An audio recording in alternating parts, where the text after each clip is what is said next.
दोस्तों, मैं हूं प्रवीण चौहान और आज एक बार फिर इतिहास का टॉपिक स्वामी दयानंद सरस्वती एवं उनके द्वारा किए गए सामाजिक धार्मिक कार्य को लेकर उपस्थित हूं।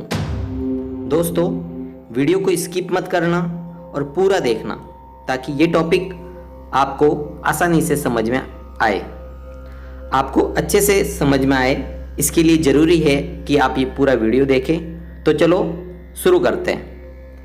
तो आज का पहला प्रश्न है, आर्य समाज की स्थापना किसने की? आर्य समाज की स्थापना किसने की? तो आपको चार ऑप्शन दिए गए हैं, स्वामी दयानंद सरस्वती, स्वामी विवेकानंद, राजा राम मोहन राय, इनमें से कोई नहीं। तो इसका जो सही आंसर आप सभी को पता है, इसका सही आंसर है दयानंद सरस्वती। इससे रिलेटेड कुछ बात 1875 में, ध्यान रहे 1875 में स्वामी दयानंद सरस्वती में मुंबई में आर्य समाज की स्थापना की। कहाँ की? मुंबई में। याद रहे, मुंबई में आर्य समाज की स्थापना हुई 1875 में और उसके कुछ वर्ष पश्चात इसका मुख्यालय लाहौर कर दिया गया। लाहौर जो वर्तमान में पाकिस्तान में है, वहाँ इसका मुख्यालय कर दिया गया। अगला प्रश्न पढ़ते हैं, आर्य समाज की स्थापना का उद्देश्य क्या था? वैदिक धर्म को पुनः शुद्ध रूप में स्थापित करना, भारत को सामाजिक, धार्मिक, राजनीतिक रूप से एक सूत्र में बांधना, भारतीय सभ्यता और संस्कृति पर पड़ने वाले पाश्चात्य प्रभाव को रोकना, या इनमें से कोई नहीं।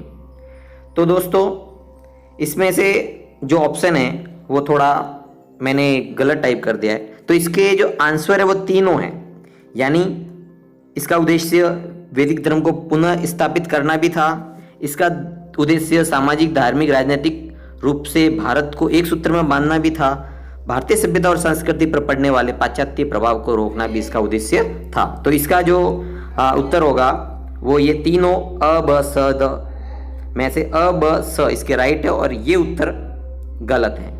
अगले प्रश्न की तरफ बढ़ते हैं। तो प्रश्न संख्या 3, इसमें लिखा हुआ है, स्वामी दयानंद सरस्वती के बचपन का नाम क्या था?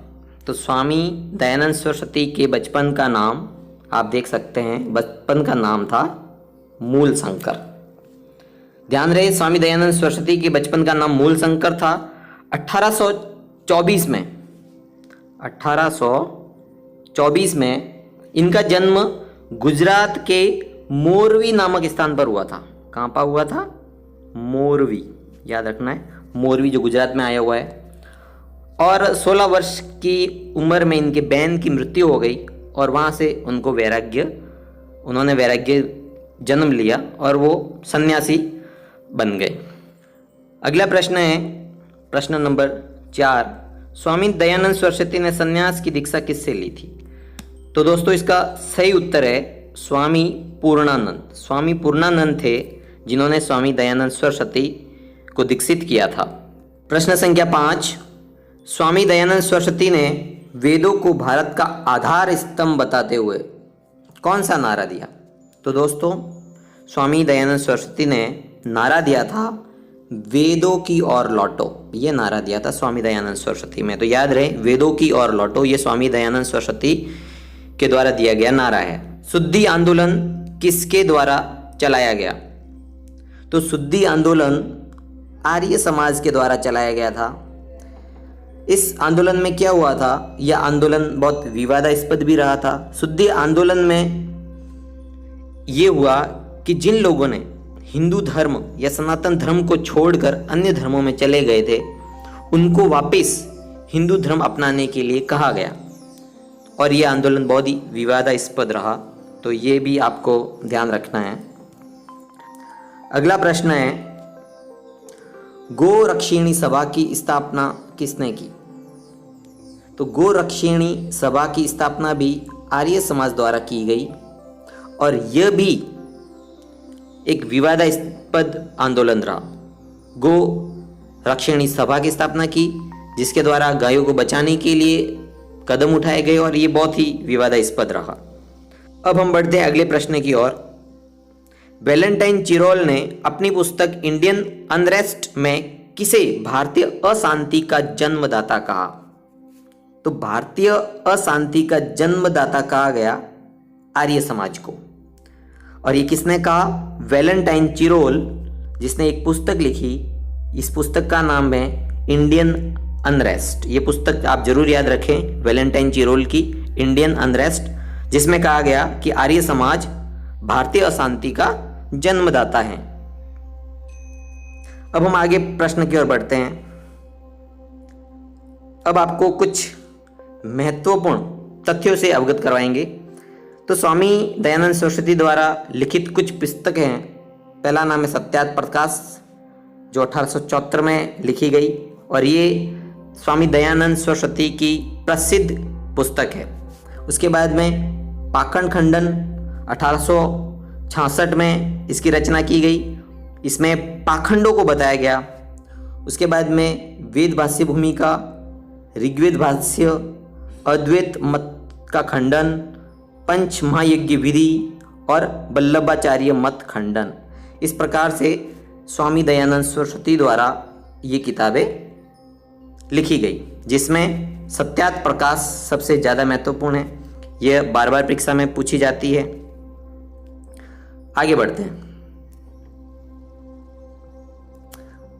आगे आप देखिए, पाश्चात्य शिक्षा के विरोधियों में स्वामी श्रद्धानंद, लेखराम और मुंशीराम ये प्रमुख थे, और इन्होंने 1902 में गुरुकुल की स्थापना की थी।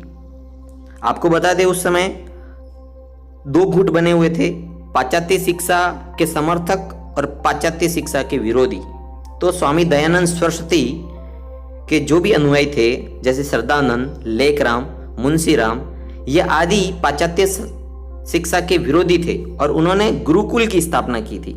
किसकी स्थापना की थी? गुरुकुल की स्थापना की थी। उसके बाद में आप देखिए पाश्चात्य शिक्षा के समर्थक, तो आप देख रहे हैं पाश्चात्य शिक्षा के समर्थक में हंसराज, लाला लाजपत राय ये थे। और इन्होंने क्या किया था? 1889 में दयानंद एंग्लो वैदिक कॉलेज की स्थापना की थी, और ये वेस्टर्न एजुकेशन के समर्थक थे। ये चाहते थे कि जो अंग्रेजी शिक्षा है वो हिंदुस्तानियों को भी दी जाए। उसके बाद में आप देखिए, आर्य समाज मानता था कि बुरे से बुरे देसी राज्य अच्छे से अच्छे विदेशी राज्य से अच्छा होता है। आर्य समाज का कहना था कि भले देसी राज्य कितना भी बुरा हो, लेकिन वो निश्चित रूप से एक विदेशी राज्य से बेहतर होगा। यह आर्य समाज का कहना था, मानना था। उसके बाद में देखिए, एनी बेसेंट ने कहा था दयानंद सरस्वती के बारे में कि वे पहले व्यक्ति थे जिन्होंने कहा था कि भारत भारतवासियों के लिए है। भारत भारतवासियों के लिए है, यह दयानंद सरस्वती कहते थे। और ये किसने बताया हमें? एनी बेसेंट ने बताया। उसके बाद में देखिए, आर्य समाज द्वारा अभी भी हमने बात की थी, एक तो शुद्धि आंदोलन और एक गो रक्षा आंदोलन। ये दो आंदोलन ऐसे थे जो विवादास्पद रहे, तो इनके बारे में भी आपको थोड़ी जानकारी रखनी है। तो दोस्तों, आज का टॉपिक आपको निश्चित रूप से बहुत अच्छा लगा होगा। स्वामी दयानंद सरस्वती, आर्य समाज के बारे में इस टॉपिक में जितना कुछ महत्वपूर्ण था वो हम सब डिस्कशन कर चुके हैं, और ये वीडियो आपके लिए बहुत हेल्पफुल रहेगा। दोस्तों, आगे भी इसी तरह से वीडियो देखने के लिए मेरे चैनल को सब्सक्राइब जरूर करें और बेल आइकन पर बटन जरूर दबाएं, ताकि समय समय पर आपको नोटिफिकेशन मिलते रहे और आप कंपटीशन एग्जाम की तैयारी इस तरह से करते रहें। थैंक यू दोस्तों।